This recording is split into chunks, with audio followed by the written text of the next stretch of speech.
Good morning, afternoon, evening, wherever you are, and welcome back to NerdTube and the Highly Illogical podcast. We are here today talking about holidays because you know what? We are not sick of the holidays yet. It's been a great rigmarole of holidays, but now we are going to talk about holidays in the Star Trek universe and maybe even making up some of our own. I'm joined by my illustrious panel of Trekkies. Zam, first off, how you doing? Good to be back. How you doing? Good. And of course, Jefferson from the Beyond Trek podcast. How are you doing, sir? I'm doing pretty good, hanging in there. So I kind of came up with this topic on the fly earlier this week, well, late last week, and I was thinking, we might as well talk about it now. We're in the middle of the holidays. We're in between two major holidays, so I just figure we'll talk about holidays in Star Trek universe. So, Sure. First one I'm going to bring up, and we can just tangent and do whatever we want to talk about with this one. Let's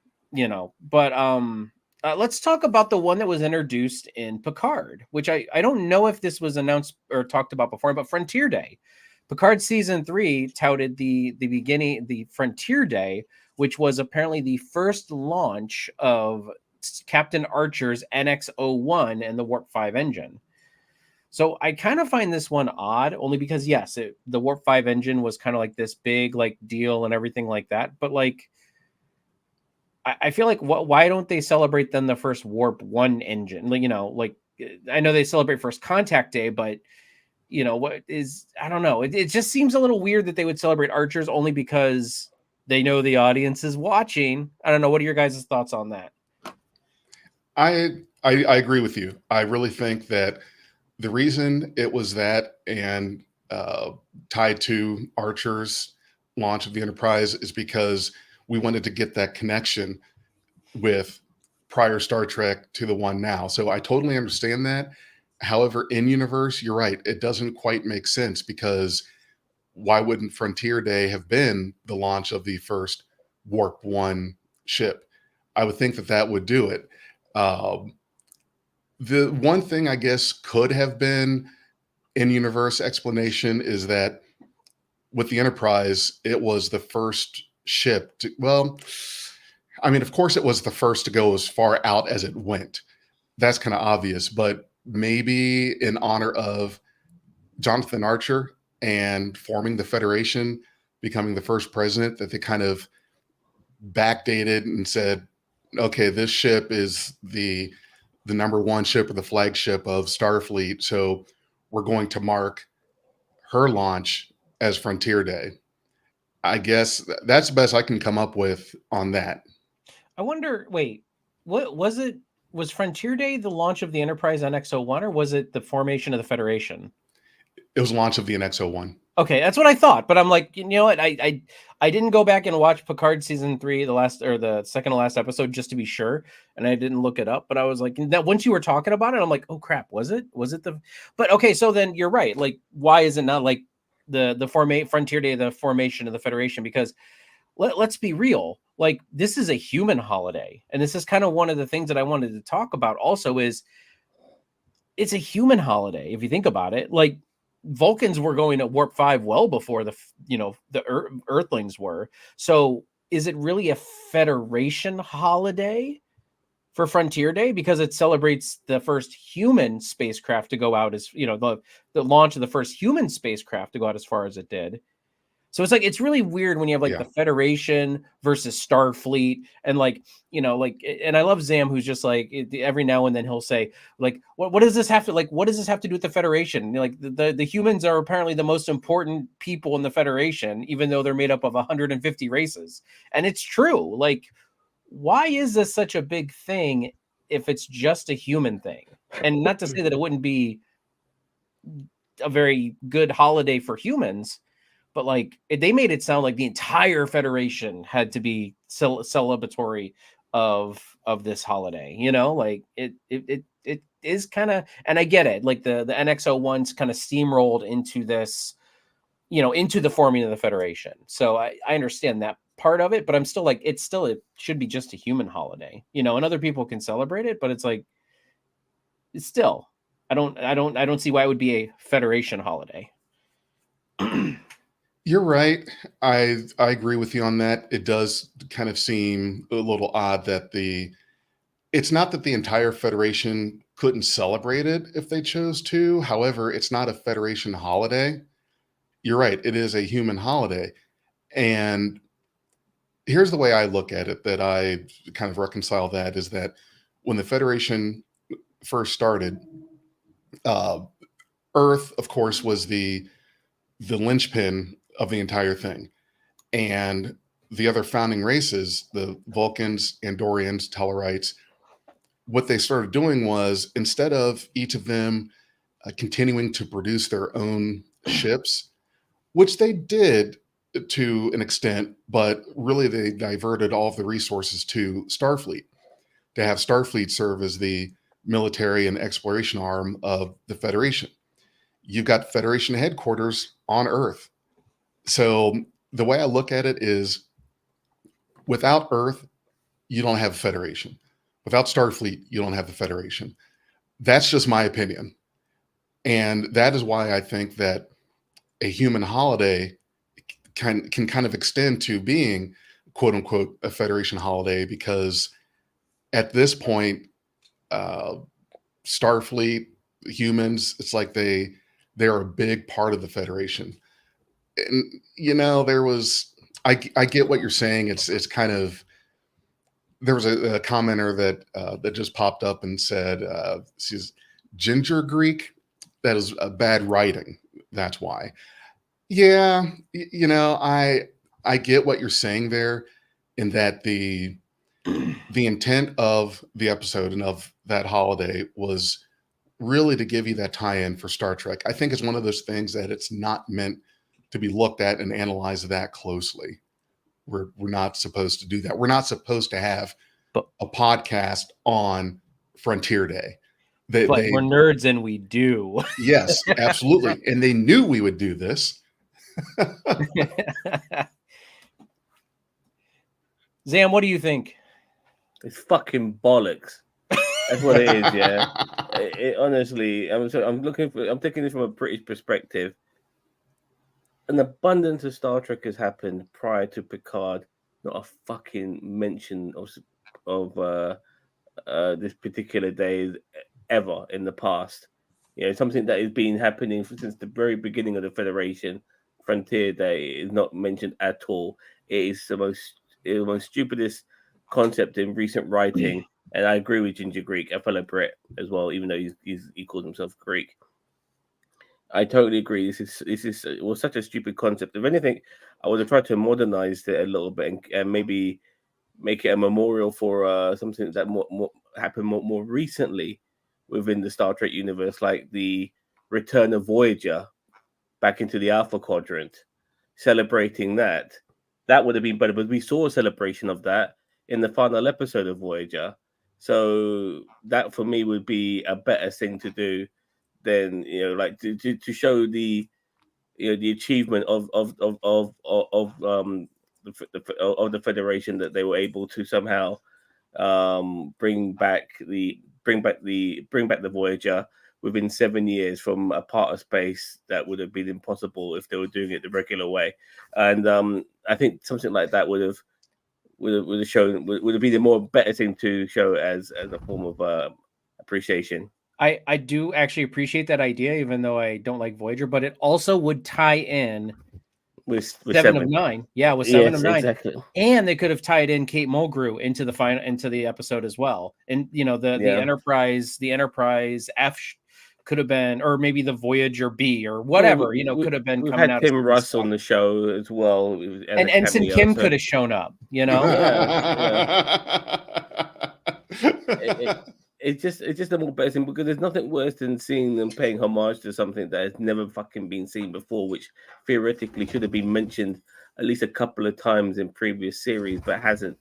And now we're hearing about it for the first time, after an abundance of Star Trek shows. It's fucking stupid. Let's be honest. It really is. You can't polish a turd, and this is what we're trying to do right now. It's a stupid concept, stupid idea. I wish they never fucking thought of it. I'm not trying to polish anything. I just wanted to talk about it because I don't feel like it gets talked about enough. And Jefferson's right. They were probably sitting back in the writing room going, these freaking nerds are going to sit there and just debate and talk about this. Like it's what we do. Yeah, right. Own it. This is our thing. We own it. So I mean, with that, actually, but how Star Trek loves their spinoffs. I was actually thinking, with all of this, with Frontier Day and everything going on, I was actually thinking about a new Star Trek spinoff that I've wanted to see for ages, and I wanted to see it in like New Trek, like in the Next Generation Up era. And I actually have changed my mind. I want to go back, and I know Zam's going to love this.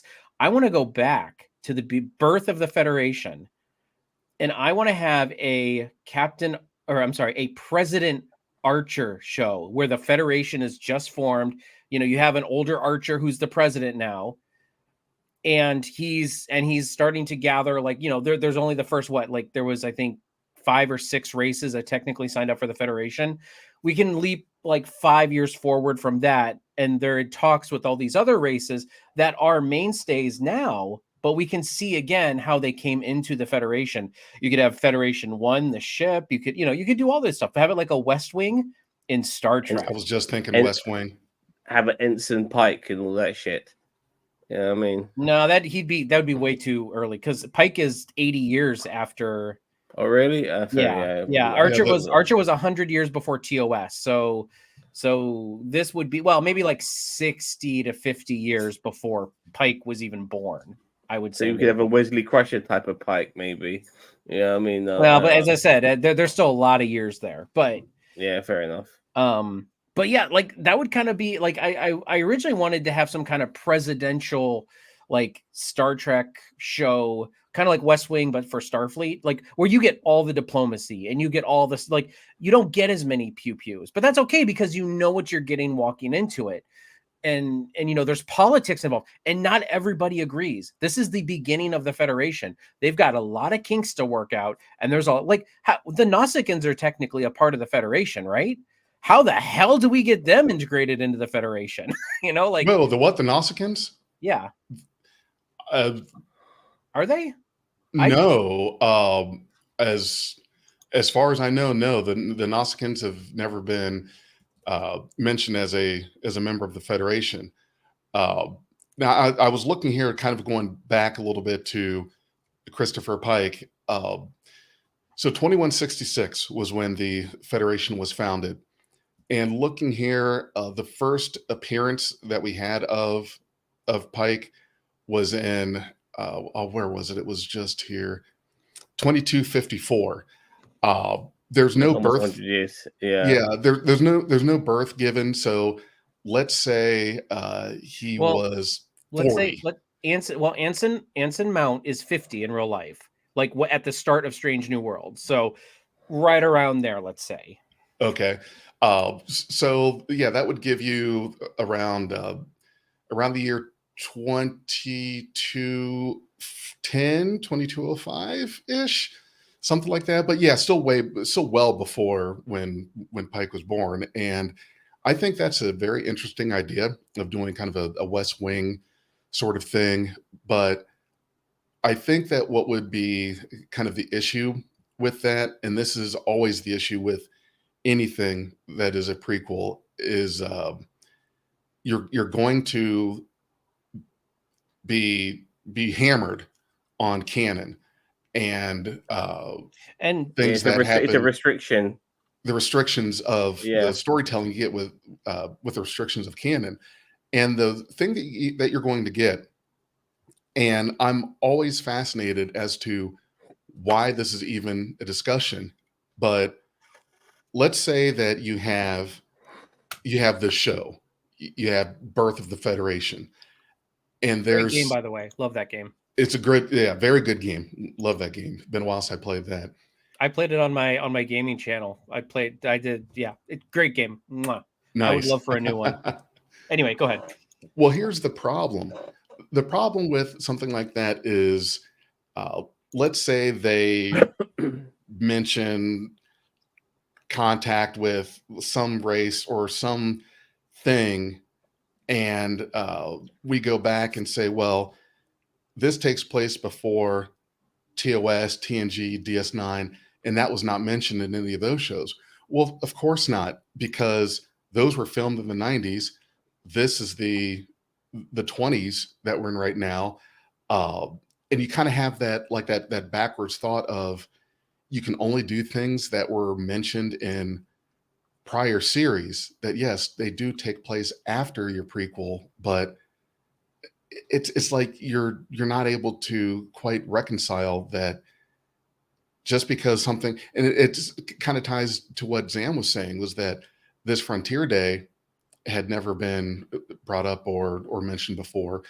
You're talking about writing that has happened many years after Star Trek, and I can totally understand that it wouldn't have been mentioned, and it would be difficult for them to stick within the confines of only going with what has been mentioned in prior Trek. I just don't think the timing lines up for that to be an accurate, I guess, debate or criticism. It gets Scott Bakula back. That's what I want. I want more Bakula. Sure, let's get Scott Bakula. I would like. Sorry, if you don't. Your concept would sound more better in the post-Discovery world, with now the Federation, like, go 32nd century. Yeah, got its shit together again, and it's basically this is round 2 of it. Yeah, you're right. Creating these new alliances and stuff like that. At least that way, we're at a period now where they're not restricted by canon issues, because we're marching forward. I think there's very little that would affect that, if anything, in that particular time period. And having what's his face from The Mummy, who plays Admiral Vance. What's his name? I'm gonna have to look it up here. It's on the tip of my tongue. I would love to see him lead a show. Playing that role. And obviously now Earth was initially no longer part of the Federation, having to bring them into the fray, even though they initially began it all. There's some interesting concepts there, and there's more familiar aliens now as well, like the Trill and people like that, and and what the relationships are with maybe more hostile races, like the Romulans, who seem a lot more friendlier in the 32nd century, and they're integrated into Vulcan. Yeah, exactly. On Navarre. Exactly. Whilst the Vulcans are constantly coming across as assholes. Yeah. Well, and I mean, that's and that's kind of was my original idea, was in Discovery season 4, instead of the as we call it, the lawnmower in space, we wanted to see I wanted to see them visiting, like, after they got the dilithium from that dilithium planet at the end of season 3. I wanted to see Discovery go to all the different races and catching up with them, the Ferengi, the Klingons, like all these races that the Gorn that we haven't seen in Discovery so far, going to all those different planets, giving them dilithium and being like, look, the Federation is back up and running. Like, if you want to join, and then that episode is about negotiating and shenanigans and stuff like that for bringing that race back into the Federation. And although I didn't think season 4 was terrible, as some people did, I still think they would have went more that route, because I know that they negotiated Navarre coming back into the Federation in season 4. I think Earth by the end was in talks about joining the Federation again. My hopes for season 5 again would be, bringing races back to the Federation, but I think it would be better served as a separate show. And I agree with you, Zam. Like, that would be my second pick, is doing that, like, that show where you do have all that, like, negotiating and everything, and you do follow the president of the Federation, and like the West Wing in space. But here's my premise for this episode, if we're going to go with Zam's idea. Okay, so what we're going to do is we're going to take Discovery on the very last episode of Discovery. They're going to slingshot around the sun, okay? And then what they're going to do is they're going to go back in time. And then the moment when Scott Bakula or Jonathan Archer is supposed to die, they're going to beam him up. All right. And then after that, they're thinking that he ascended to the koala or whatever, but really they just beamed him onto Discovery, and then they wrap around the sun and go back to the future, and Scott Bakula could then be the president of Earth in the 32nd century. He'd be so out of his element.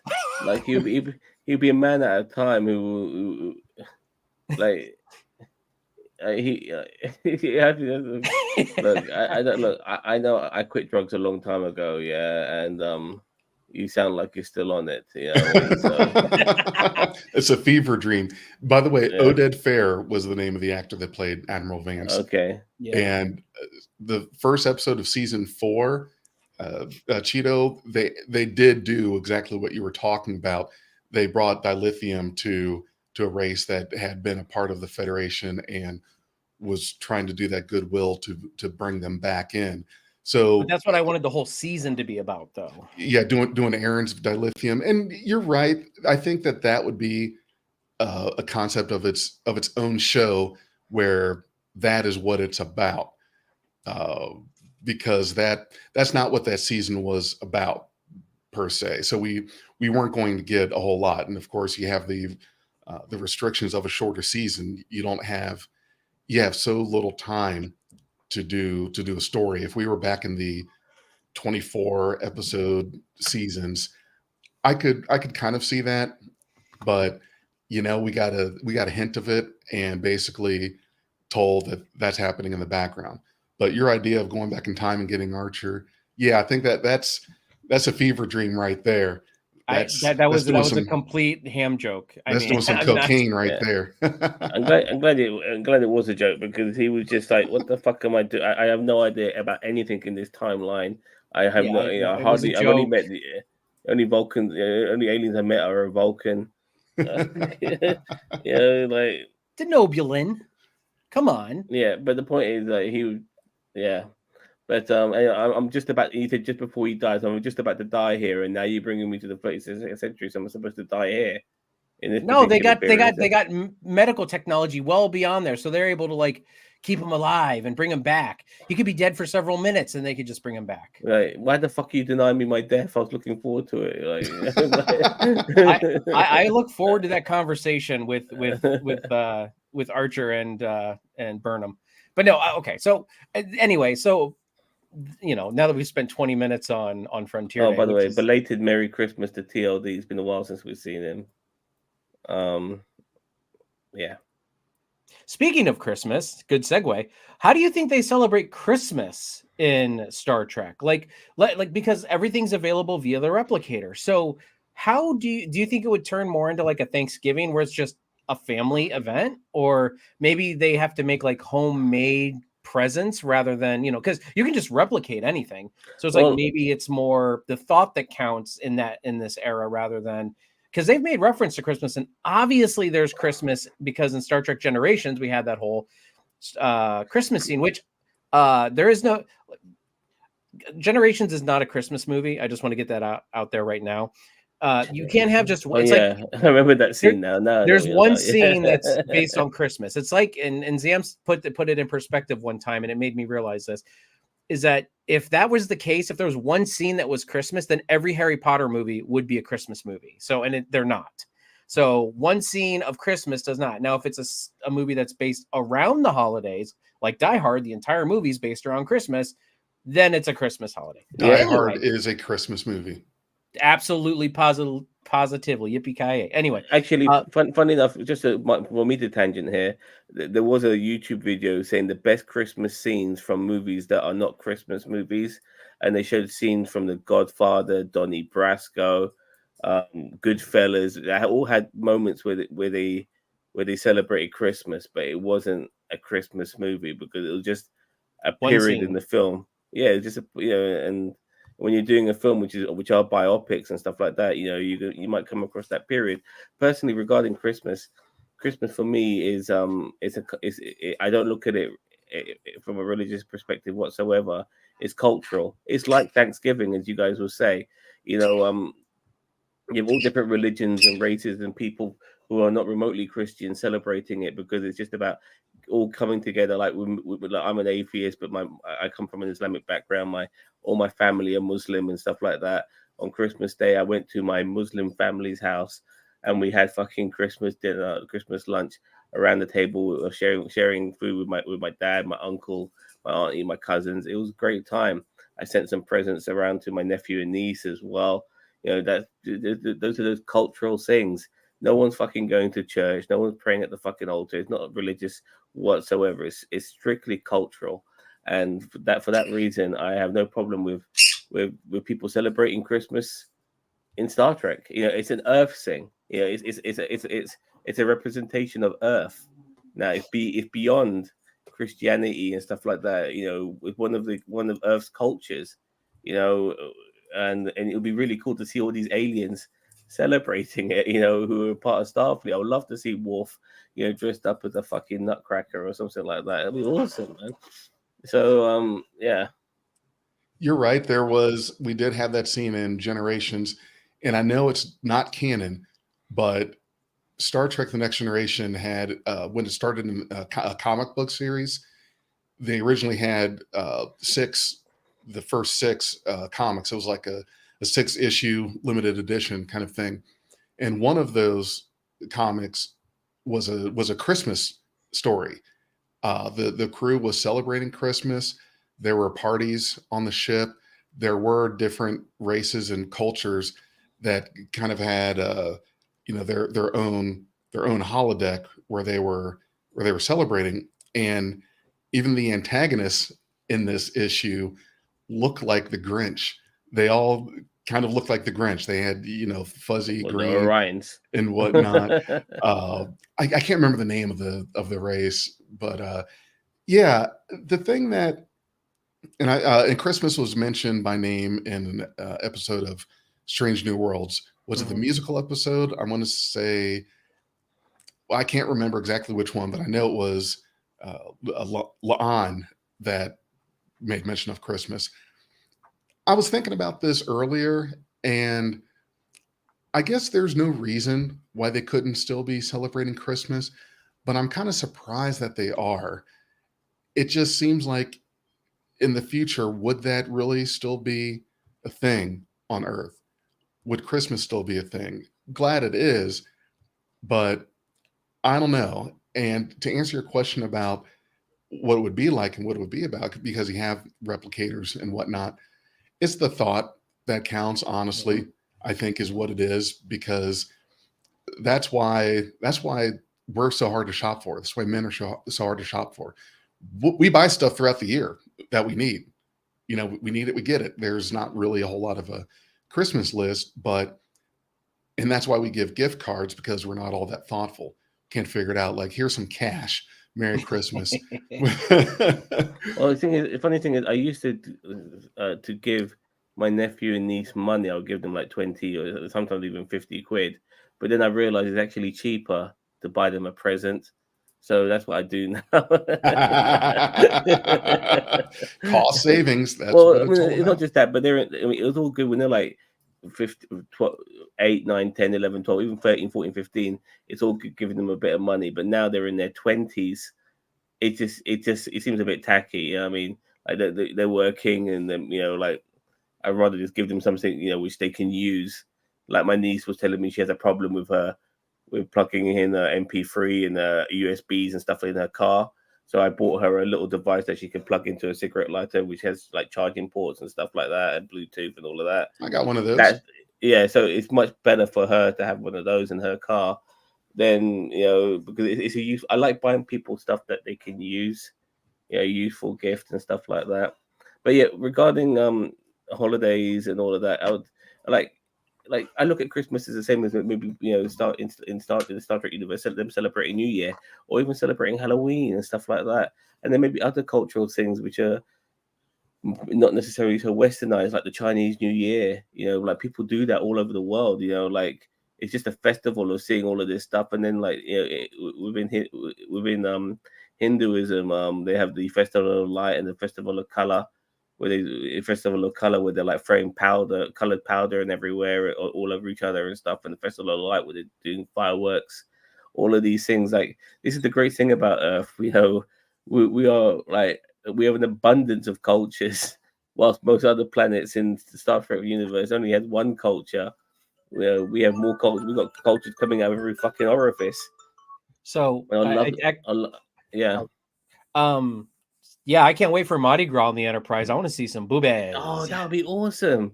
That'd be awesome. You know what I mean? That'd be awesome. Riker's going around. You want the beads? Get those fucking beads out, man. You know, but the funny thing is, like, we have Mardi Gras like in February or March, yeah, and like it's basically Pancake Day, you know, and what you guys will call, what we call pancakes, you guys tend to call crepes, but nevertheless, that's what we kind of have, you know, on Pancake Day and stuff like that in the UK. So I would love to see that Pancake Day celebrated and on Star Trek. Well, here is our resident Rick Berman here. So let's talk about his favorite topic. Let's make an Alex Kurtzman Day in Star Trek, just so Rick Berman here can. He called him Klutzman. He really hates him. Look, I don't know where you're with this, with where you are on this, Jeff, but you don't mind me calling you Jeff, do you? That's fine. Yeah, I'm British. We abbreviate everything.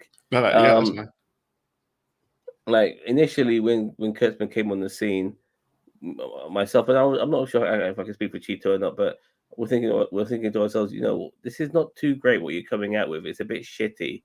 But I do feel that, you know, maybe through listening to people's criticisms and stuff like that, that the ship has kind of been steadied and steered in a better direction. And I think some of the recent stuff we've been getting out of Star Trek recently feels more like Star Trek. I definitely felt season 3 of Discovery, with some of the diplomacy angles they were having once they were in the future and having to, you know, find their path and stuff like that. It felt much more Star Trek-y. Like, obviously, Strange New Worlds with the more episodic episodes feels very Star Trek like. What else was there? Lower Decks, even though it's very comical, they have every episode still reminds you that this is fucking Star Trek, you know. And it's actually a Prodigy to a degree. Prodigy is a little bit of a unique thing, and same with Picard. But I would say season 3 of Picard had those moments a lot more, especially with the original crew coming back, you know, which brought me to tears when they're playing poker at the end. I loved it. But nevertheless, I do feel that we've been getting, you know, more of that original flavor of Star Trek in a modern day setting. And I think, and if anything, you have to commend Kurtzman instead of condemning him, because he's kind of getting it right. You know, it's hard, you know, to do Star Trek in the modern day as well. Like, you know, if we did Star Trek how it used to be, there'll be a lot more fucking tits and ass on display. But yeah, I mean, shit, we got what was it? Season 2 of Discovery, we got Klingon tits. I mean, like, yeah, that's probably the low point of the new track, in my opinion.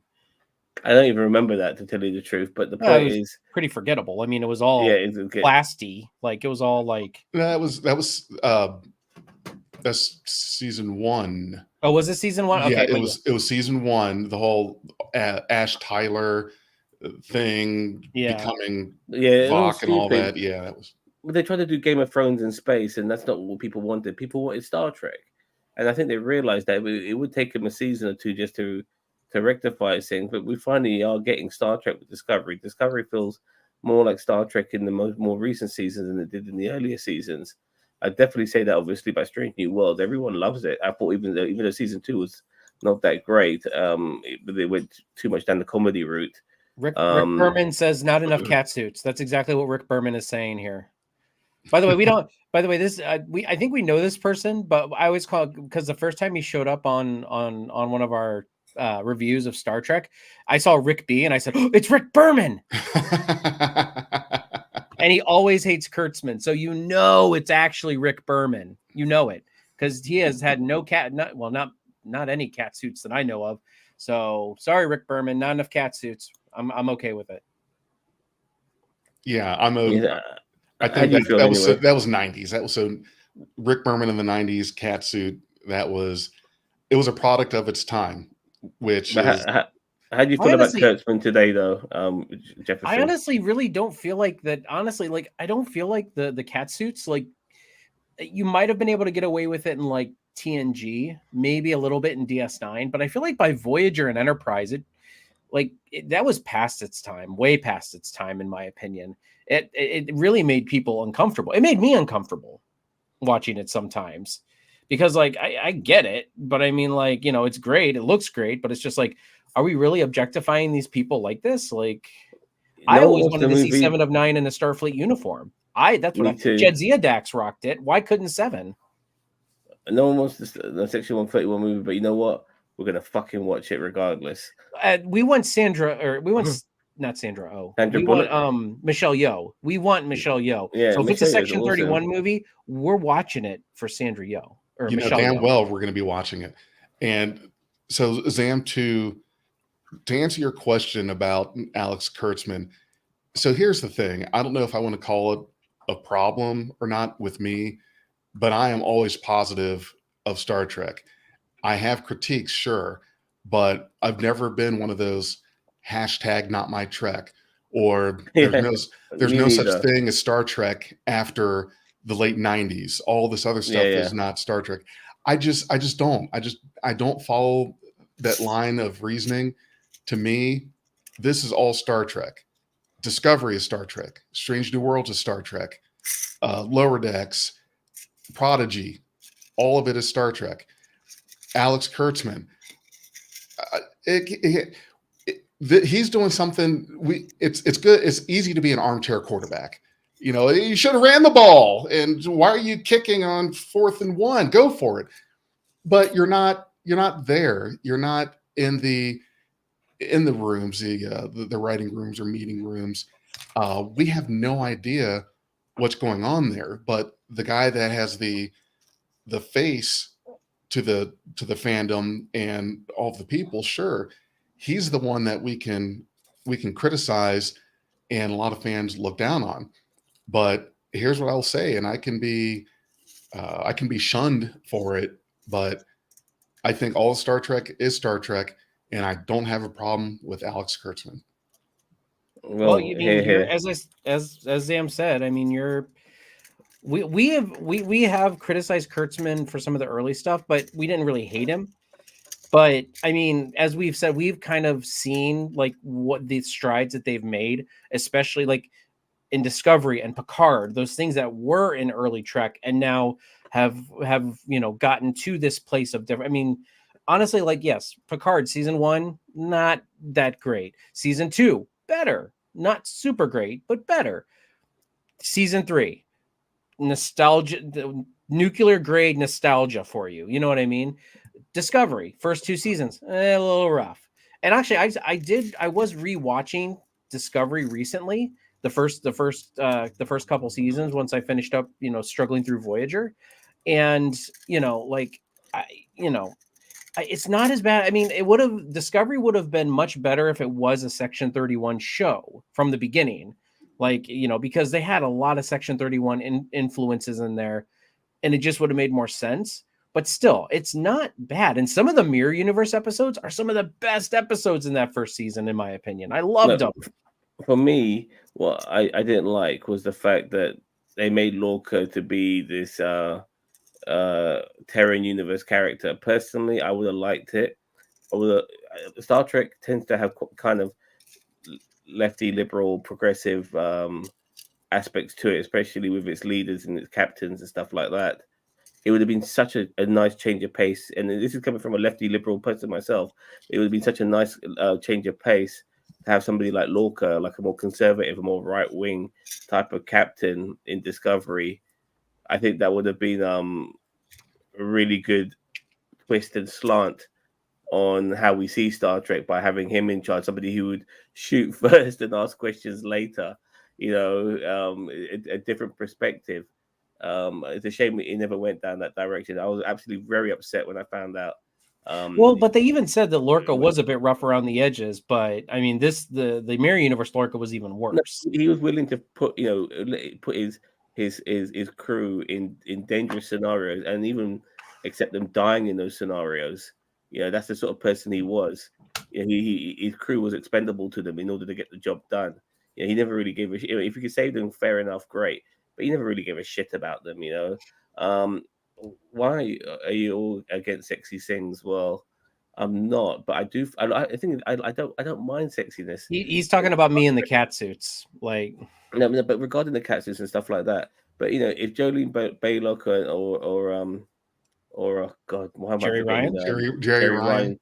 Yeah, if they maybe showed a bit of sex appeal in the odd episode here or there, but they were still, but for most of the show they were dressed modestly. That'd be a lot better than them having to look like they're about to fucking do a pole dance every time they're on our fucking screens. So Mhm. so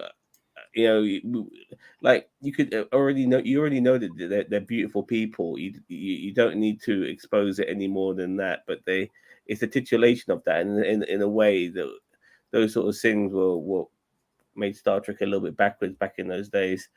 All That's right, a problem. You have to be critical of what you're presented with. You can't just like everything that got Star Trek in the title. Well, we weren't like that, Rick B. No, I We think were he's talking about critical. Jefferson's comments about he's liking stuff that's Star Trek. And you know what? No, but he admitted that he was critical, but of it, but he still accepted it as Star Trek. That was his. Yeah. I do. Yes, that's listen, exactly right. As much as I hate to admit it, Star Trek 5 is Star Trek. As much as I hate to admit it. You know what I Even mean? motion picture is. That's the thing is, if you don't like it, that doesn't make it not Star Trek. And I have criticisms and critiques of different movies or shows, a lot of different aspects of Star Trek. But to me, even though I might have a criticism of it, that doesn't suddenly make it not Star Trek. That's just how I deal with it and how I look at it. There's a thing that I guess to me, there's this saying, I'm sure you've all heard it, is that you're not a true Star Trek fan until you hate Star Trek. And I just Star Wars as well. Yeah, with all the fandom, you have to hate what you're a fan of to be considered a real fan. And no, I don't. I have a lot of criticism about Lower Decks. To be quite honest with you, if there's any Star Trek that I would say I don't like, it's Lower Decks. I just cannot get into it. Maybe I'm not the audience.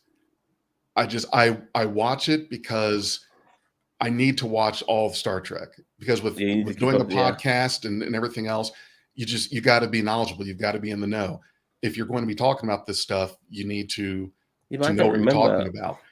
And really, that's a lot of times that's the only reason I'm watching Lower Decks, is because I need to be current. I need to stay current. I can't do a podcast and having only watched 90s Trek. That's just the way I look at it. I don't have to like all of it, but I'm still going to watch it.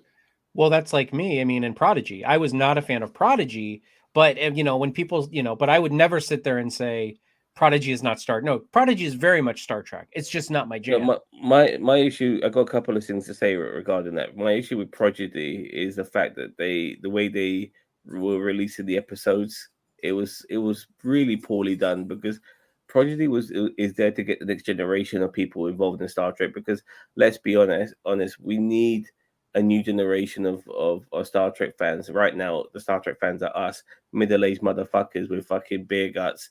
We need a new generation of young people loving Star Trek and appreciating it the way we did. But unfortunately, that sense of wonder is kind of gone now a little bit. There's so much flamboyant shit everywhere that what made Star Trek so unique is not so unique anymore.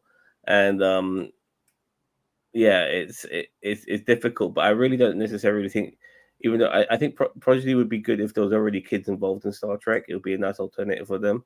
But as a gateway to Star Trek, I don't think Prodigy is the best, in my opinion. And the way they released in the episodes as well was not good. They were really sporadically releasing the episodes for the whole season. And how's the kid going to be engrossed in that when I think 20 episodes over the course of 12 months? That's just fucking stupid. That really is fucking stupid. I mean, the kid's going to fucking fall off the wagon on that. You know, they really they kicked the can on that one. TLD said that I want to post a Minion War Gamma Quadrant show. I don't know how that would be, to tell you the truth. I mean, I I don't can't know. fathom that. It should just be the Jeffrey Combs show. What it would be. You just have Jeffrey Combs like as every character. I'm going to move through some of these comments and then we can finish up talking about Christmas. Alex Kurtzman has gone from one failure to another. Okay, we're kind of done talking about Alex Kurtzman at this point. Rick Berman, like, I mean, go back to your Alex Kurtzman. Well, once again, I do think he's rectified Star Trek. So yeah, you might have some failures, but nobody's 100. No person is 100% successful. You know, but Rick Berman says I showed my son proper Star Trek. We were up to season 6 of DS9. I showed him Discovery. He was like, "What the fuck is this?" Well, I'm very glad that you are at least trying to get your kid involved in Star Trek. My kids aren't even into it remotely. Like, I've shown them DS9. I've shown them parts of Voyager. I've shown them I've shown them parts of TNG. And like, I'm not trying to drop them in the middle of something. Like, I'm like, I think maybe you should start with the movies, because they're a bit more wham bam, thank you, ma'am. Yeah, you know, I mean, but I showed them Prodigy even, and they just were not even interested. And you know, so it depends on the kids. As I said, I grew up on Trek. I mean, my dad watched TNG. I watched DS9 and Voyager. You know, like that's just how you do it. They got to find their niche in Trek, and if they don't, then they don't. I think their very first exposure is where you're going to hook them or not, and that's a very key thing for me. The first Star Trek that I had ever seen was Wrath of Khan when I was 5, and Wrath of Khan, it had the stuff that appealed to me that I liked. I'm not sure if I would have been a Star Trek fan if my first viewing would have been an episode from the 60s. I don't know that. It may not have been, because there's certainly, if the first Star Trek I'd ever seen was Spock's brain, I may not be sitting here right now. I may not have ever really. I like that episode. No. I like that episode. I thought it was good. All Trek is good. No, I'm kidding. Look. See, there you go, Rick. I'm criticizing Spock's brain. I'm very critical of it. I don't just openly accept all of it, but I digress. I was very young at the time, by the way, when I saw the episode, so I appreciate it as a kid, because the stuff I watched now and which I loved as a kid, I think, well, how the fuck did I like that shit? You know, when I was when I was young, but okay, so Star Trek 5 is a very underrated film. I wrote a whole article for What Culture why it's a good film. Okay, well, you like what you like. I'm not going to yuck your yum. Look, each to their own on that. I mean, look, it has its moments. I don't hate Star Trek 5. There's a big difference. I don't despise it, but I don't think it's the best. I mean, if there had to be the shittiest of the lot, it'd be between that and maybe the motion picture. You know, and it's a tough call. It's a coin toss between those two. Me and my son Hendrik. I don't want to keep saying my son. Or watch some. You could say, yeah, fair enough. I watched some of the episodes of Strange Eagles, and he thought it was a cringe and badly written. He's 16 and thinks it's shit. Okay, well, I mean, then your son has the same taste as you. Then, hey, listen, I'm not judging his taste. I'm just saying they have the same taste. I mean, you know, children didn't need a show like Prodigy to get into Star Trek. We just watched the show, but I agree. Start with the movies. Yeah, start with the movie, because they're the most flamboyant things. Nearly, apart from Star Trek 4, all the films are action packed. You know, to a degree. Spock's brain is a fun episode. Okay, well, back on track. All right. Tangents over. So Christmas. So yeah, we think it's more the thought that counts, right? Yes. I would love to see a variety of different Earth holidays and Earth customs being shown and being celebrated, you know, in the Star Trek universe, you know, because it's supposed to be very diverse cast and shit like that. Well, then fucking improve it and show it, because I ain't seen shit. Well, we have seen celebrations from other races, from the Klingons. You know that they have their version of Christmas, I'm sure. Yeah, the Vulcans as well. We're talking about made up, you know, fictional bollocks. I'm just saying, like, when it comes to stuff that we are which is more recognizable, it would be nice. You want a Halloween Yeah. Star Trek episode, don't you? I would love a Halloween Star Trek episode. You know, I would love an Easter episode. You know, when they go Easter head. Yeah, yeah. We got to find eggs on the Enterprise. Like an episode. Have they ever done an episode where they're celebrating a new year? I mean, how the fuck have they not done one of those? Yeah. Have they? We're not talking an alien New Year. We're talking an Earth New Year. No, an Earth New Year wasn't when it became 2400, right? What's that? We're talking. Wasn't that in Buck Rogers? No, 2400. That wasn't the Picard season 2. Weren't they celebrating the new year? No. Like the new century? Not that. No. Mm-mm. Oh, okay. I know it took place in like 2399. Some. Oh, Motion picture. Look, sorry. Look, you could 4K that shit. You could 8K that shit. You could 100K that shit. Visually, it's not going to change how I feel about the fucking story. Yeah, and it was all over the shop. I mean, maybe I'd have to go back and watch Picard again to see. But I swear they talked about some kind of turn of the century type of New Year. Fleet Day. I could be wrong. I don't recall any particular celebration or mention around it. Me neither. Getting to the year 2400. Cat's Paw is a Halloween episode. I just want to see. I just want to see the new year, and all of a sudden Picard's celebrating. He's had some champagne, and all of a sudden Q pops in, gives him a kiss, and then pops out. Like regarding some of the concepts, like I wouldn't mind seeing obviously not a series, because I don't think you could do it as a series, but like a horror Star Trek film. Oh, that's First Contact. Right, yeah, First Contact. Which is very well done actually, but it did feel like Aliens to a degree, but something maybe even more scary than that, with dark corridors and stuff like that. Maybe so, like there's been loads of like space horrors in the past.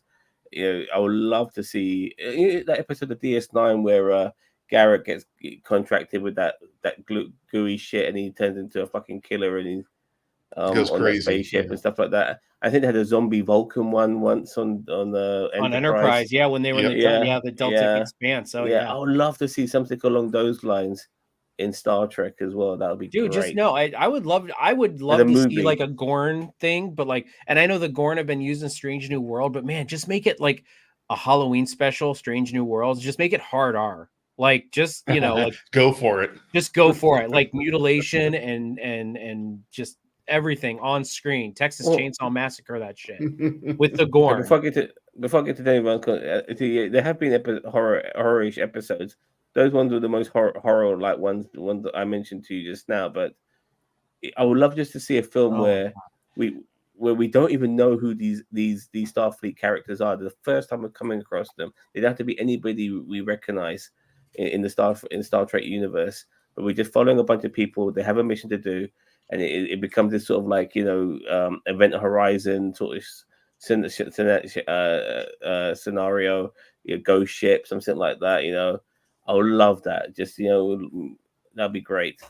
So Daniel Vance, we did already talk about Frontier Day at the beginning of the program.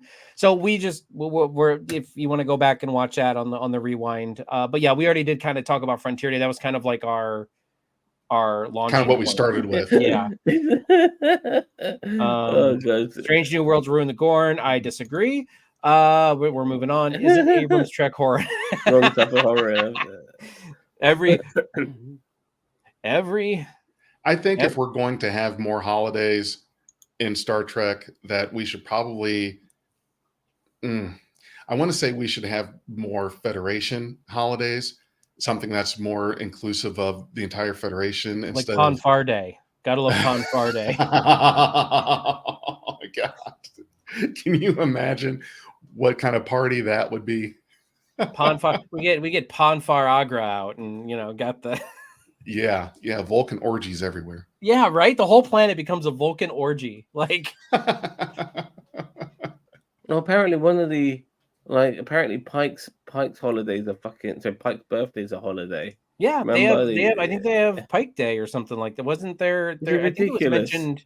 There's like an award after Pike. There's like a I mean, it's kind of crazy. That's like ridiculous now. Like, for fuck's sake. So I do want to talk really quickly about the absurdity of Captain Picard Day. So I'm trying to remember, was Captain Picard Day only celebrated on the Enterprise, or was it like a whole Federation thing? Because if it was, Day, it wasn't all Federation for sure. That was another one of those Starfleet kind of days, if anything. Just like all the other holidays we've seen, they all center around, because Star Trek is primarily human-centric show. And so Picard Day, let me say this. I know it wasn't a Federation holiday. I don't believe it was just a thing on the Enterprise. I think they got those all that stuff from Earth, didn't they? Yes. See, I think Captain Picard Day should have just been Captain's Day, where it's like you celebrate it on the ship you're on, like you celebrate your captain and all the work that it's kind of like Boss's Day, but like it sounds better, like on the ship. And then all that stuff that was in the ready room for him just was from the kids on the Enterprise, because there's like several dozens of families on the Enterprise. So like, if you make it just Captain's Day, not like across, like, because then you've got like Captain Janeway Day and Captain Cisco Day, and I mean, I'm sure once Captain Cisco got that promotion, he was excited for Cisco Day on the promenade. I mean, I need to blackjack and hookers for all. I need to comment here on Rick B here. You don't want sex in Star Trek B1.5. Look, first of all, we were having a joke. Secondly, you remember that in Nemesis where Riker and Troy are about to get it on, and it just felt so awkward, and then obviously, and then she ends up getting R-worded by fucking Ron Perlman and fucking cosplay, like it just felt so fucking. It felt so awkward. It just doesn't belong, man. We were joking about that would be a Lower Decks thing, is where they go to Vulcan one time and like, go away, it's Ponfar Day. What's Ponfar Day? You don't want to know. I think that if there's anything that Star Trek, in my opinion, has always had a difficult time with, it's romance and sex. It always seems to come off as awkward. I think it's something that I'm not saying that they should give up on it.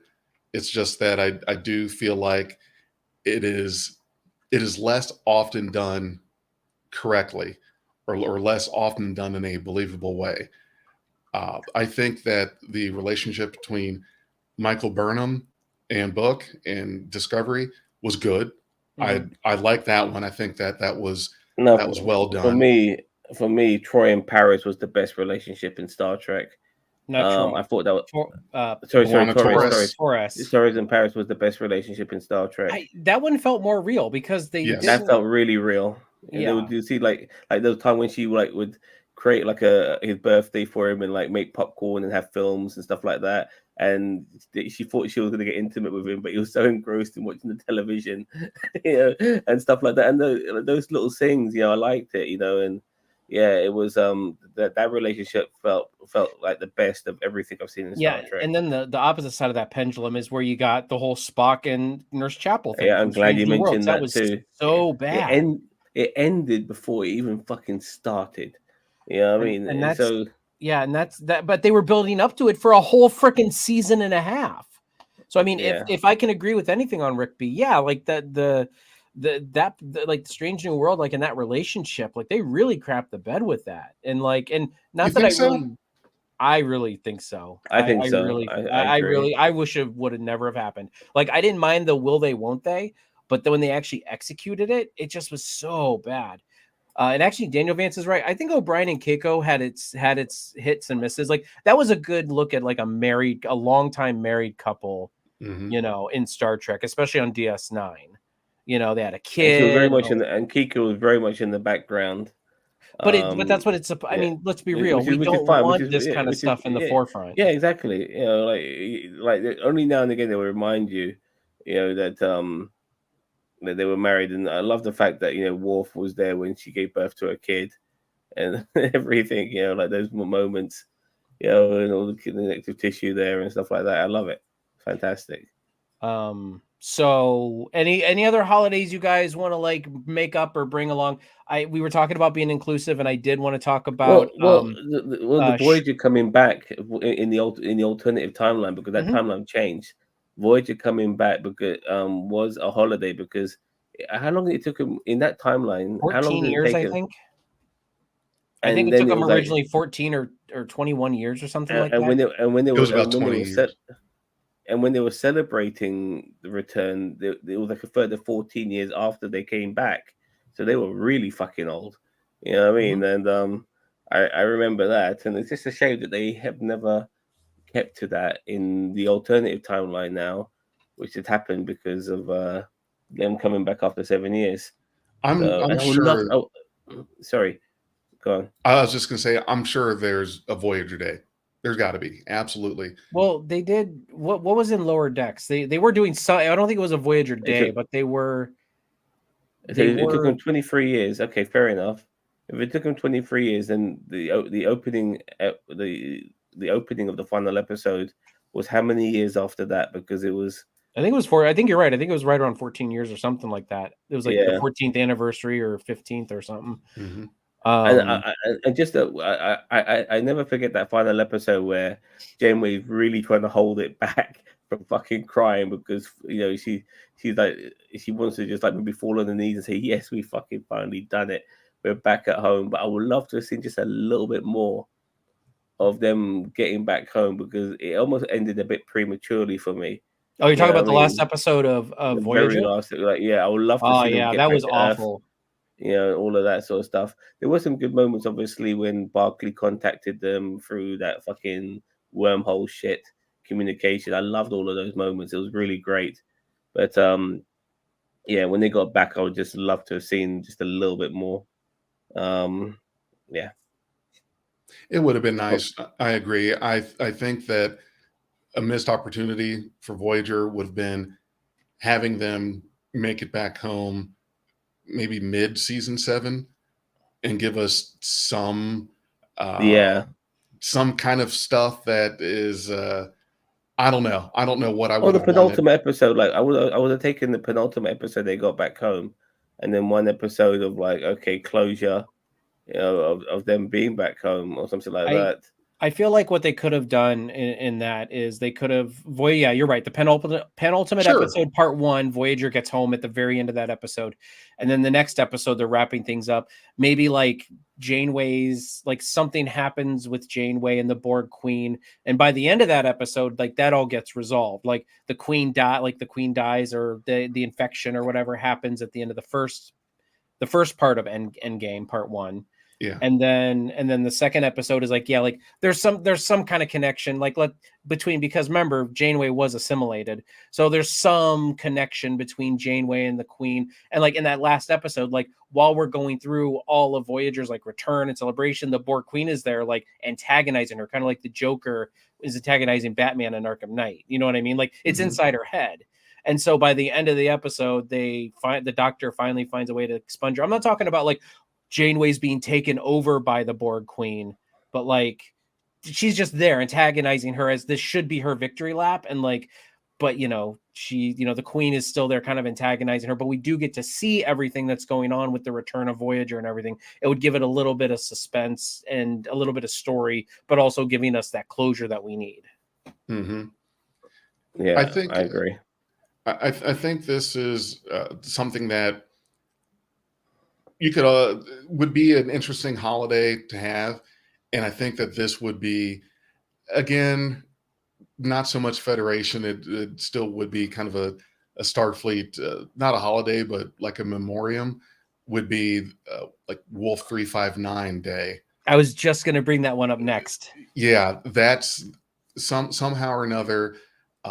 Even though it was a total loss for Starfleet, that would be something every year that would be in memoriam of all the lives lost on that day. Well, it was kind of like, for Star Trek, and I'm not trying to make light of I'm not trying to make light of the event, but like kind of like it's kind of like the 9/11, like Yeah. but for like the entire Federation, because so many lives were lost throughout the entire Federation, because there were so many different species on all those ships. And as I said, not that I am making light of 9/11 at all, comparing it to a fictional thing, but I'm just saying like that if that travesty of Wolf 359 was real life, I mean, it would be about, because there were how many lives lost at Wolf 359. So I agree with you. That's one that I was going to bring up, was Wolf 359 Memorial Day or The something. number like 11,000 pops into my head for some reason. 39 ships, 11,000 lives. Yeah, something like that. Yeah. I would have like done something regarding the whales from Star Trek 4. No, seriously. The one with the one with the Whales Day. The Georgian Gracie sort of thing. Yeah. Yeah, I mean that would be nice. And obviously, like just some sort of memorial because they saved Earth. They saved Sure. Earth. And so and it's done in a period. It's done in a period in Star Trek lore where it could have been. We could have seen it in TNG. We could have seen it in Voyager. We could have seen it in DS9. Some sort of memorial to that, and unfortunately, that never occurred. So yeah, I think that there's something there as well. Whale Day. They gotta have Whale Day. Whale Day. And Rope like Day? like the truth between Hello basics. Did like for instance in Star Trek 6 was there an alliance between Klingons and humans after that? Star Trek 6, yeah, the Kittimer Accords. It was more of a detente that happened after that. Yes, they're working on the Kittimer Accords. There was a toning down of hostility, not a complete end of it. To me, it felt like it was just more of a we'll stop fighting each other kind of thing. We probably still don't like each other, but we cannot engage in open warfare anymore because we've lost our, this moon has Praxis has been destroyed, has very adversely affected Kronos, and we can't afford to be screwing around with the Federation right now, kind of thing. At least that was my take on, I guess, what we could call Kittimer Day. Because we have seen, obviously, with Torres and Wolf, we've seen Klingons serve in Starfleet. So I think there's something there as well regarding like the truce or some sort of celebration to that. Well, but I mean, there was no real.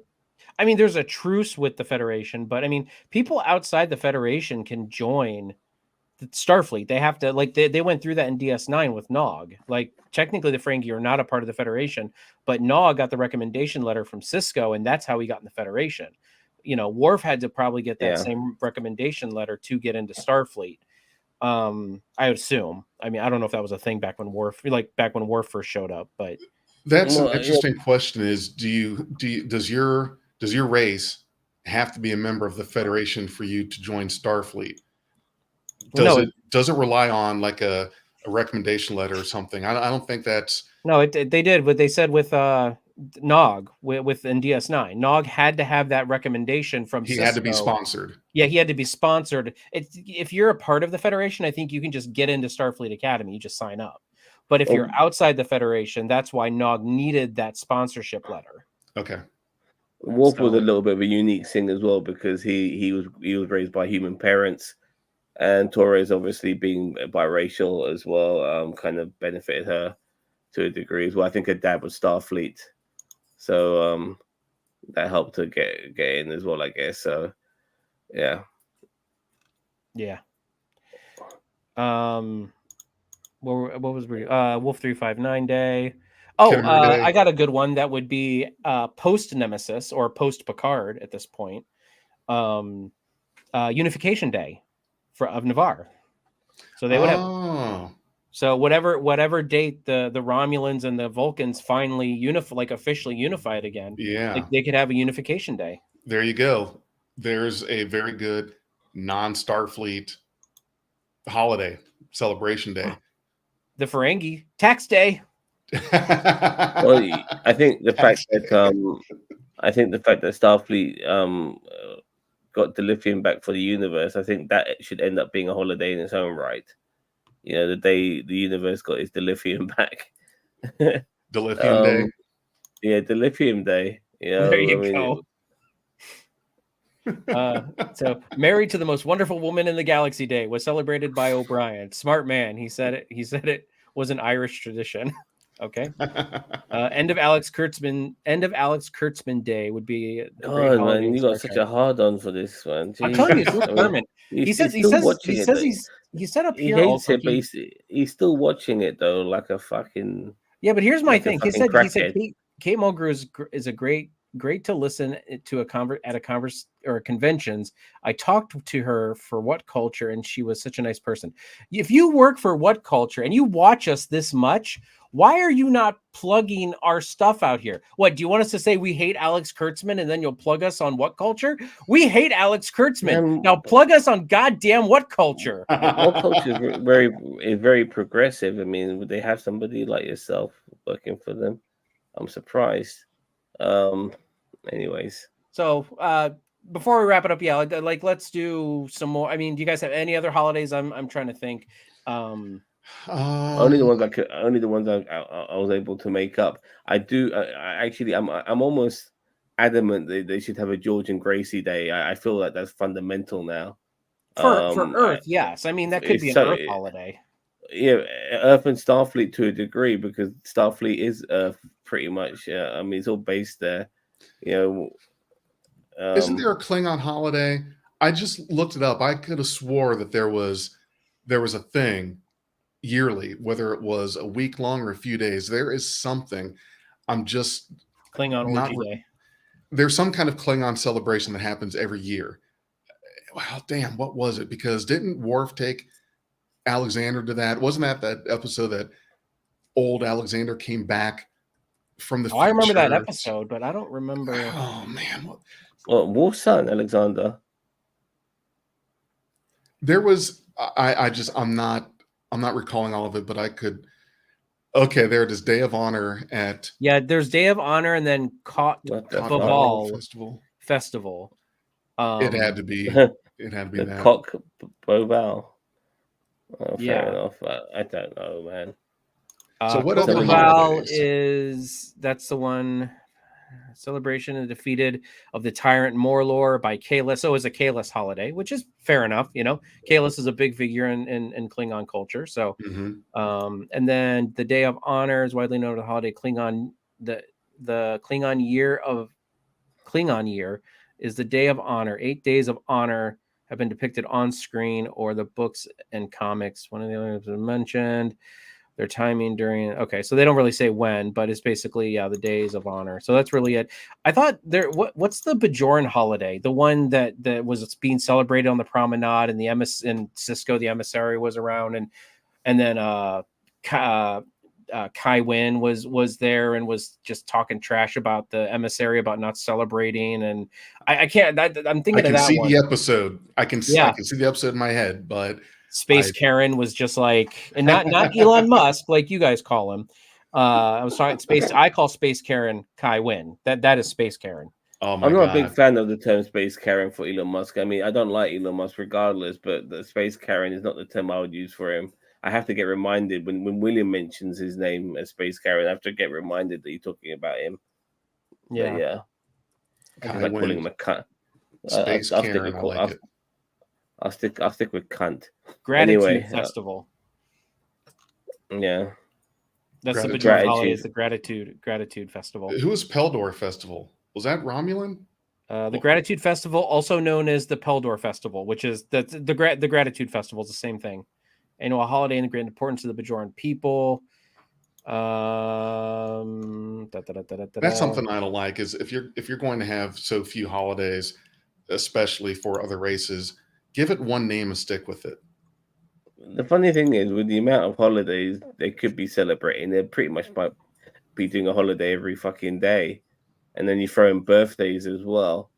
I mean, there's a day for everything here in the world. Like you could get literally a calendar that shows you what, like, what the day of here. Like there's coffee day, there's green bean day, you know, Yeah, there's yeah, dog okay, yeah. day, there's siblings day. It's like, There's Days come of on. Saints as well. It's There's out of St. control. Patrick, St. George's, St. Stephen, St. David's, There's incest St. day. this, St. that. I want You know what I mean? incest day. I want a Big J day.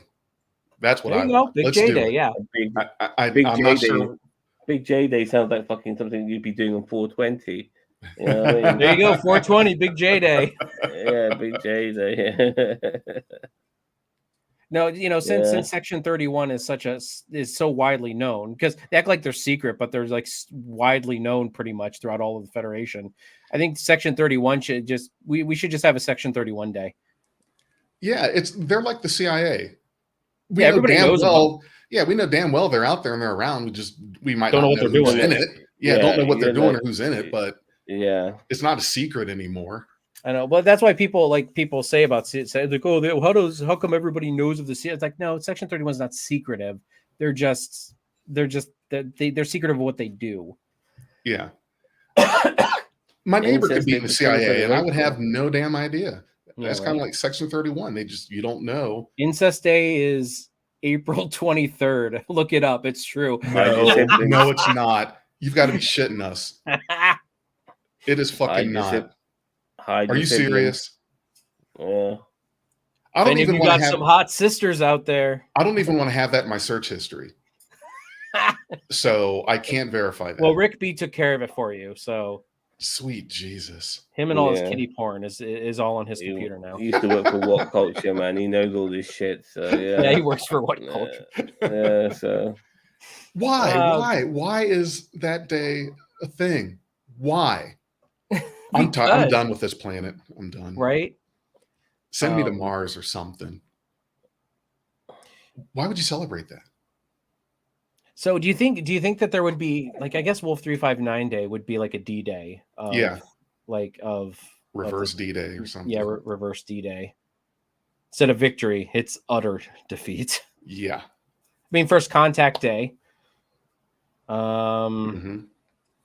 Supreme Leader Shran Day. We do need a Shran Day. We do need a Shran Day. I love it.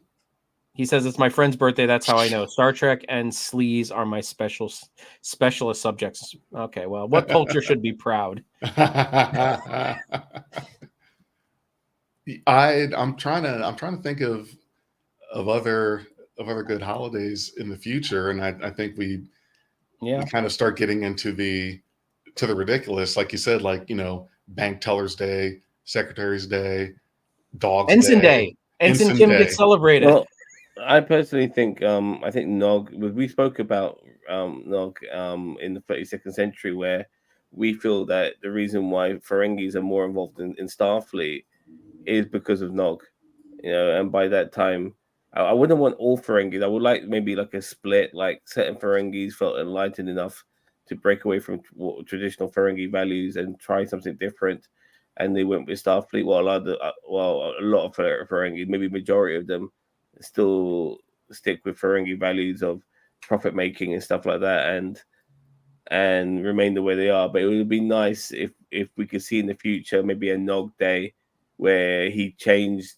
the minds of millions of Ferengis to go a different path and not follow traditional Ferengi values. That would be great. Yeah, instead of the rules of acquisition, it'd be the rules of nicety. I don't know. No, it would just what's the ones that Rom made? The rules of, or did Zek made when he was like possessed by something, or the orb. He made some new rules of. They weren't rules of acquisition. They were rules of something. I don't remember what they were called. Yeah, you're right. I can't think of it either. But I just thought of another holiday. You know, there's Kirk Day and probably Enterprise Day. Well, that's because he's got like 40 kids out there in the universe, probably. You know what's very interesting? I did a rewatch of the original series several years ago, and my takeaway from it is that the whole Kirk being the ladies' man and shagging all the time and all of that is something that the fans created. Because if you go back and you watch all of TOS now as an adult with your critical thinking, everything else, it really wasn't a whole lot. There were not a lot of times where, at least not enough for that to be a caricature of Kirk. No, it's not about the And shadow though. It's more to do with the romancing. Like he was constantly fucking lip locking and fucking, all of that. Whether it be with people on the Enterprise or people, aliens or whatever, he seemed to be doing a lot of that. it's, yeah, I mean, not to say that he didn't. It's just that when I did the rewatch, what I came out of it was, yeah, he wasn't he wasn't doing this as much as people would like for you to think, like, the urban legend. Also, with the kind of mannerisms and speech pattern that everyone uh, does of William Shatner playing Kirk, he did not do that maybe but Yeah, it was once. exaggerated. It was not. Oh yeah, It's exaggerated by the fandom. It was not how Kirk it's was just played. it's like the telephone game. It's just been exaggerated over the years. Like, it just keeps getting worse and worse and worse. Yeah. I Jefferson, agree have with you you on seen that thing? one. Have you seen that thing on YouTube of William Shatner watching people impersonating him as Kirk? No. And it's funny because you can tell with Shatner's a bit of a he's a bit of an arsehole in real life, and you can see that element in him that most people would see themselves being impersonated, and they might laugh at themselves a little bit. You could tell that it was pissing him off a little bit, like he wasn't going along with the gags. He felt almost insulted by it to a degree. And you got people like Jim Carrey mocking him and stuff like that. Impersonating him, not mocking him. But what they say, impersonation is the best form of flattery. Right. So exactly. The guy's a fucking. I hate to say it because of who he is, but he's a legend. And Absolutely. he has been in space. So he should be happy that people are. You have an abundance of people impersonating him, even if it's exaggerated. Yeah. I totally agree with you on that. My thing with going back to the Ferengi really quick before we move on, Yeah. or sign off here pretty quickly. My thing with the Ferengi is, in the 32nd century, I wanted them to go visit the Ferengi, and I wanted the Ferengi to be divided into two different sects, like sections of people, where half of them embrace like that warrior class of Ferengi, like have like the first ashes and the whips and all these other things, like from the last Outpost? Yeah, Was that the Last episode? Outpost. And then the other half still is kind of doing the prophet and everything like that. And so they're like, the one half is like this warrior race, like kind of almost Klingonish, but a little bit more cowardly. And then the other half is, the typical Ferengi that you've seen. Maybe those are the ones that have kind of embraced the Federation, like Zam was saying, a little bit more or less, or there's some kind of alliance going on there, which lets the Ferengi. I'd like them to be a smaller contingent. I wouldn't want like Nog to split the entire Ferengi fucking culture down the middle. It would be like a small pocket who have looked at other things as an alternative. Yeah, but the point regarding Shatner, but like everyone who worked with him thought he was an arsehole. When you've been with George Takei, he's been working with William Shatner since the 1960s. If William Shatner wasn't the way he was, then George Takei would without doubt invited him to his fucking wedding. But obviously, there's issues there. I heard he's quite homophobic, so there's issues there. So it's a shame, really, especially when you want a show so progressive as Star Trek. You would have thought those issues, but I used to be like that. And I've learned better not to be. So I've opened my eyes. So you would have thought that would be the case with him too. People had the wrong idea. Kirky, I read that TJ Hooker. Yeah, I love that. I met Shatner 3 times. He signed. He said it was the only one in the world to have a signed copy of it. I bet he says that to all the fucking dickheads. No offense, Rick B. I buy something from Shatner's horse auction each year. Never locked into his signature yet. I love Shatner. Yeah, well, that tracks.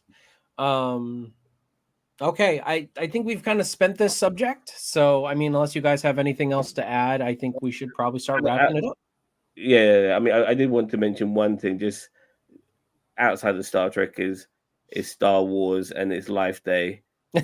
We want Life Day in Star Trek is what we want. And like I really would love to see Star Wars do Life Day again and get it right. Just get it right, please, because what you did in 1978 is like it makes Sit me down when and I you see watch it Wookiee porn. That's Life when Day. I see it, I want to put a noose around my neck and end it because it's like how the hell could one of the greatest franchises of that period, because that's their fucking Attack of the Clones, that's their fucking Rise of Skywalker, that shit of that period of the trilogy of that era. It's so bad. So please, Star Wars, Disney, I know you're the wrong people to ask, but get fucking Life Day right, man. Jesus Christ, get it Let's I've get right. James never, Gunn to do it. James Gunn does good holiday specials. I've Yeah, never I love seen, it. I've never seen the holiday special. Oh my god. Don't. It's bad. Maybe watch the best clips of it if you ever do. Just watch the best clips because you will definitely want to like throw yourself out the It, window if you it's start so watching. cheap and poor, and like I mean, maybe they haven't like rectified it to a way that they've made it 4K or 180p, 1080p. Sorry, but it looks like it's been filmed on the camcorder. Like it's terrible. It's really bad, and I I just I would love to see Life Day done right. Just it's part of that universe. Get it done right. I think they've mentioned it once or twice here or there in certain films or shows. But I would love to see it done right. Yeah. So Mhm. I think it was yeah, done right the first time. it's the bastard child. That's why you never see. The reason why you haven't seen it, Jefferson. They don't want people to see it. It's Oh that yeah, you bad. cannot find it in any form of media. You have to find it online, like on YouTube. Yeah. Yeah. I'm You gonna you dig around. you probably have to go to Pornhub to find it. Like Daily Wire. You got to go to Daily Wire to get it. Yeah. Down deep into the dark parts of the internet. Yeah, the dark web. The holiday special Yeah. works. Yeah. So anyway, great discussion, guys. Loved having you guys Yeah. here. Just a little bit of self-promotion. We are having our Golden Glasses Awards this upcoming Saturday at 2 p.m. Eastern Standard Time.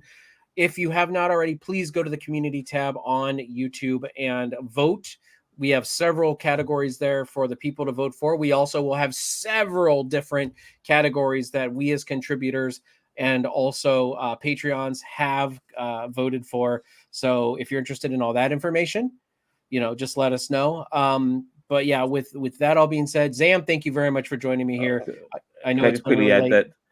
that this Friday also we're going to be doing the last of the world's gone insane. It's going to be the year's gone insane as we talk about 2023, everything under the sun, you name it, we're going to talk about it. Please join us for that. There's a lot of crazy shit that has happened this year, and I can't wait to talk about it to you all. And Jefferson, if you're bored, that is anyone That's can. this Friday. Yeah, we have anybody on, so anyone can come in. Yes, They we can do. come and go as they please. So if you are more than welcome to come, sir. That's on Friday 2 p.m. or was I mixing that up with the Saturday thing? No, you're mixing that up with Saturday. Friday is usually starts around 4 or 5 Eastern Standard Time. Around 4 or 5 Eastern. I will certainly try to make that. Yeah. And I mean, even if you watch just to see what it's about, but I mean, it's kind of a free for all. You bring up whatever you want to bring up. You can talk Trek, politics, Star Movies, Wars, video games, sports, anything. It's kind of our open forum. Yeah. And don't be shy to come and go because awesome. It goes like 3 hours. So like if you come in for like an hour and you're like, okay, I'm done, just say so. Like, all right, guys, I'm gonna go, Anyway, and yes, Rick B, we do have a Patreon. There is a link down below in the description if you want to check that out. And tell all of your coworkers and fans at Woke Culture that it's there also. So Rick B is officially the What Culture liaison for NerdTube now. And finally, Jefferson, please tell us where we can find you at, what you do, and how you do it. You can find Beyond Trek podcast at starfleetpodcast.net/Beyond Trek. And there you will find all of our social media links. We are on YouTube. We're on every audio platform for our audio podcasts, Facebook, Twitter, you name it, all of that. So just simply go to starfleetpodcast.net/Beyond Trek. And that's where you'll see us. Recently, I have been getting a lot into the Star Trek fan film world of Trek, doing a lot of reviews of fan films, talking with fan film actors and creators. It's been good. I think that was an untapped area of fandom to talk about. So that's what I've been primarily doing lately, and it's been going really well.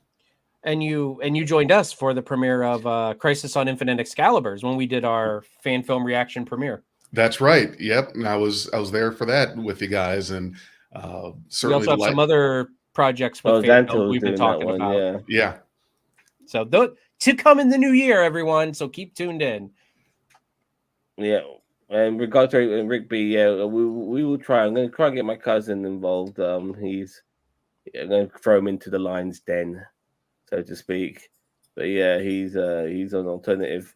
Maybe you should come online with us, Rick B, and give us your opinion. Yeah, Rick B. I'll wear a cat. I'll wear a cat suit if Rick Berman shows up. I can't help who I am politically, Rick B, and the people I associate with in this group. We can't help who we are. It's not like we're it's just how we are. We're going, just how it is. But if you are able to bring an alternative view, then please come online. We'll let you join us. Yeah. All right, everyone. Well, with that all being said, thank you very much for joining us here in the chat. Rick B and Daniel Vance, thank you so much for being here. I think there were a couple other people who commented a while back, and we the TLD.